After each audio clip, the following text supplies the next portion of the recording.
COVID-19, actually the word COVID stands for coronavirus disease, and 19 means that it was discovered in the year 2019.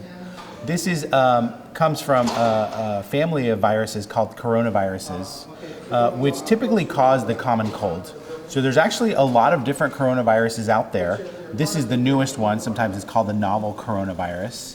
And this one is obviously the one that's making all of the headlines because of the global outbreak that was discovered first in December of 2019. And the coronavirus family involves other viruses, some of which are kind of dangerous, like SARS is another virus that's a coronavirus, and Middle Eastern Respiratory Syndrome, that's another kind of virus that's also a coronavirus, which was discovered several years ago.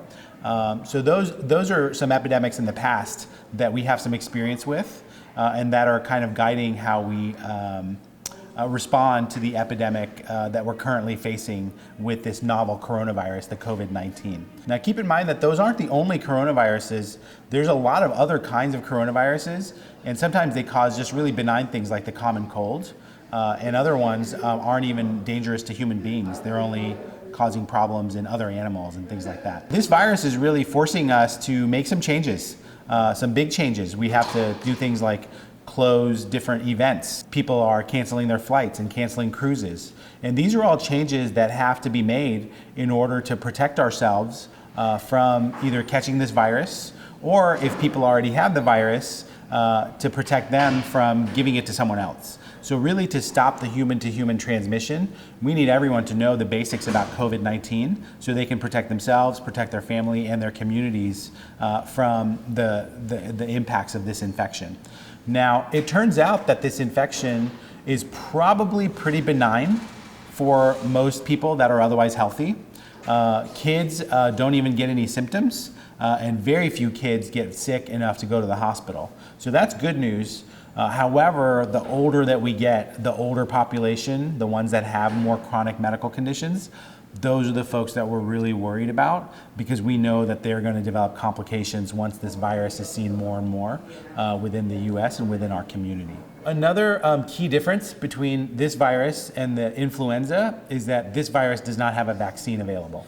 Influenza does. If you haven't had your flu shot this year, go ahead and get it, because that's the last thing that you need to deal with while you're also trying to fight this virus. So go ahead and get your flu shot and protect yourself from the influenza. At the same time, you can protect yourself from both the influenza and this new virus if you just do some basic steps. Wash your hands, especially before meals and after you've had an interaction with a large number of people, like in a crowd or in a social gathering. Be very mindful of your hand hygiene. A lot of these virus droplets are landing everywhere, and then you can go along and touch a table surface or maybe a doorknob, and you wouldn't even know that the virus is on your hands until you get introduced to the virus, the body gets introduced to the virus, and several days later you fall sick. We also want to make people know that if they're sick with symptoms like coughing or sneezing, or if they just have the sniffles, that they're at very high risk of passing this virus on to other people who are healthy. So they should stay home until they get totally better, and use a mask only if they have that sickness and the symptoms of that sickness. Ordinary people that don't have the symptoms, that feel otherwise healthy, do not need to be wearing a mask. You should only wear a mask if you're sick, and in that case, it's really important to prevent you from shedding droplets, shedding those virus particles all over your friends and neighbors. Only get tested if you feel like you're having symptoms and you feel like you might be developing this infection because you traveled somewhere where they're seeing this infection. If you're not really at risk because you didn't travel anywhere and you're not feeling sick, then you don't need to go bother the doctor or the emergency department to go get tested. We're really not recommending testing for the general population right now. We don't have enough tests. We don't have enough doctors. We don't have enough facilities to test every single person in the general public. We really want to reserve the testing for the people that are really sick, the ones that are really going to develop complications, like our older individuals, our medically complicated individuals, maybe people with immune problems, and they also have a high risk feature, like they went somewhere or they were around someone who was sick. If they think they have COVID-19, they're probably going to develop one or several symptoms of fevers, not feeling good, and then either coughing, sore throat, or shortness of breath. That's what most of the people that develop this disease are reporting from places like China and Italy, where they're seeing a lot of numbers of these cases. It's really rare to get diarrhea or vomiting, so you don't actually need to worry too much about that. We don't really feel like people are going to run out of water or toilet paper, for example, given the trends in the disease that we're currently seeing. But you know, if it makes you feel better to stock up on an extra roll, or get an extra case of water, just don't go crazy. You don't have to hoard and prep for the doomsday apocalypse. That's really not what we're talking about. Just be mindful that you may have some respiratory difficulty. So if you have a history of asthma or COPD, you may want to just talk to your doctor about getting some extra inhalers so that you can stay home just in case you get sick.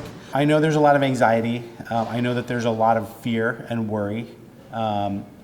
We ourselves at Public Health are totally attuned to that. But you have to know that across the state, across the country, the public health departments are working around the clock. And we've never seen anything like the community and the professionalism that we've seen come out of our medical community, and really of all of our members in our general community as we have with this crisis. So we're all coming together, and we're going to get through this together. So just be in it for the long haul, hunker down, make sure that you get plenty of rest and nutrition while you're still healthy. Donate blood. That's something else that people may not think about, but we are actually very short of blood here in our community, and we would love to have more blood donations and people who are healthy. And otherwise, just be kind and compassionate. We do have to keep distant from each other physically, but it doesn't mean we need to be emotionally distant. So just bear in mind that a lot of people are going through some hard times, and there's a lot you can do to comfort other people while at the same time being safe and maintaining a good, safe distance while we're getting through this crisis.